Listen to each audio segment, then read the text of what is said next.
Hello, you're watching the Ruslan Belov channel, and today we're going to discuss the situation in Ukraine as of May 11th, 2025.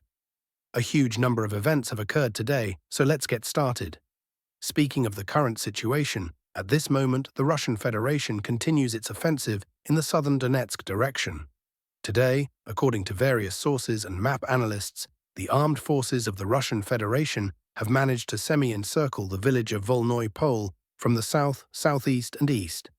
And very soon, apparently, we will start receiving the first geolocated footage confirming the advance within the village itself.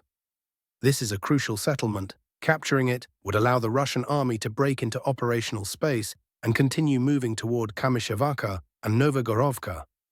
Just north of the village of Veselaya, additional evidence and updates have emerged from various mappers, both neutral and pro-Russian, indicating that yes, over the past few weeks or days, apparently before the ceasefire began, the Russian army had to withdraw south from the village of Veselaya. According to these mappers, the armed forces of Ukraine currently control the northernmost part of the village. Again, no geolocated confirmations yet. We're waiting for more details, but something of that nature may be taking place. Next, we move to the Bogatyr section of the front. Today, pro-Ukrainian map analysts released an update. For the first time since the fighting began in Bogatyr, they confirmed a Russian advance. Interestingly, this advance is shown in a very peculiar way. Look at the map from the pro-Ukrainian analysts. They show a narrow corridor of advance, although we had already seen numerous geolocated videos yesterday from within the village itself confirming the presence of Russian troops there.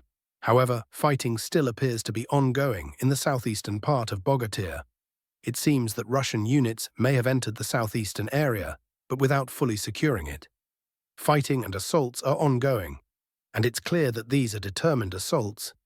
It appears this may be the final push, and Ukrainian positions will likely be gradually pushed back.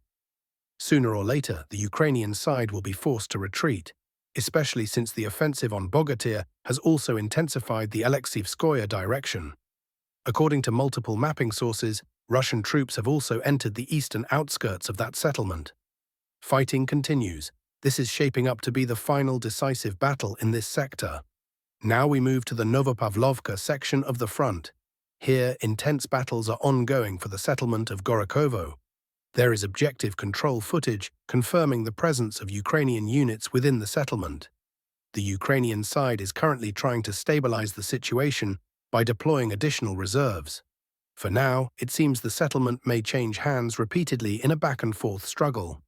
In any case, we can see that this is essentially the last settlement before a large open area leading up to Novopavlovka.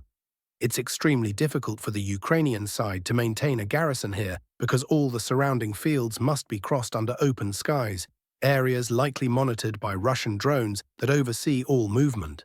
So it's only a matter of time before the settlement of Gorokhovo falls under Russian control. A bit to the north, fighting continues for Novosergeyevka and Novoalexandrievka. Today, we received the first objective control footage confirming control over Novoalexandrievka. This is the map we saw yesterday as of the evening of May 10th, 2025. Today, the first verified footage emerged showing assault attempts on Novosergeyevka. These are the types of videos published today by the Ukrainian side. Ukrainian army drones are flying over the fields, attacking Russian equipment, tanks and infantry, gradually advancing through the fields toward Novosergeyevka. So, we have a considerable amount of verified footage and evidence confirming full control over Novoalexandrievka. Perhaps today, the Russian Ministry of Defense will officially confirm this information. Next, we move to the Klebanbik section of the front. There have also been updates here over the past 24 hours. According to footage and various sources, the armed forces of the Russian Federation have managed to make a slight advance on the northwestern flank of the Klebanbik pocket. Some map analysts show this small adjustment. A few tree lines and a stronghold have come under the control of the Russian armed forces. Let me remind you that in this area, the Russian army is trying to outflank Ukrainian positions around the settlements of Zarya, Gnatovka, Staronikolayevka, and Romanovka to close in on Highway H20 and other major supply routes. In general, we are currently seeing attempts by the Russian side to encircle the Ukrainian armed forces group, located in the southern and central parts of this pocket. Apparently, Ukrainian units may soon begin retreating if the sides fail to reach any agreement regarding the proposed 30-day ceasefire. Now we move to the Seversk section of the front. Today we've received another update to the frontline map. The Russian army's advance here isn't massive. We make updates in small segments as progress is made on individual parts of the front. But overall, the forward momentum continues. The main Russian offensive in this area began roughly at the beginning of May. Here is what the map looked like on May 2nd, 2025. Since then, almost daily updates have been made, showing movement toward the settlement of Seversk. Russian artillery is constantly active here, as are Russian drones, and assault units are steadily pushing forward. As of the morning of May 11, 2025, another tree line has been marked under Russian control. In the footage, we can see Russian assault troops clearing another Ukrainian strongpoint. In this video, two Russian soldiers, apparently carrying an anti-tank mine, approach a Ukrainian dugout and throw the mine inside, leading to a detonation and explosion. This location has been geolocated, and the footage confirms that the dugout was cleared in this area, which allows analysts to update the map accordingly. We can see the gradual encirclement of a network of Ukrainian strongpoints located in these tree lines and wooded areas. So currently, we're witnessing continued Russian advancement towards Serebryanka, Verkhnekamenskoye, and Seversk. There is clearly an ongoing offensive here. Even if the pace isn't fast, it remains steady.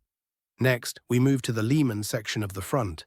The main updates are coming from the area of the settlement of Torskoye. Today, several highly reliable pro-Russian analysts and cartographers marked full control over the central and northern parts of the village on their maps. According to certain credible pro-Russian sources, the Russian armed forces have taken control of the bridge between Torskoye and Zarakhnoye. As of the beginning of May 11, 2025, the approximate area now under Russian control looks like this. From this point, it appears Russian forces will split their offensive. One part of the group is expected to head west toward Zarakhnoye, while the other will likely continue advancing south along the Zherebets River, aiming to reach the northeastern outskirts of the settlement of Yampol, as well as the northwestern outskirts of Dronovka and Seversk. This southern advance remains relevant, but we're also seeing the emergence of another offensive toward the village of Zarakhnoye. Just to the north, in the Borovskoye direction, there's been another frontline update. As in the Seversk sector, we're seeing daily adjustments here as well. Every day brings additional, albeit small, shifts in favor of the armed forces of the Russian Federation.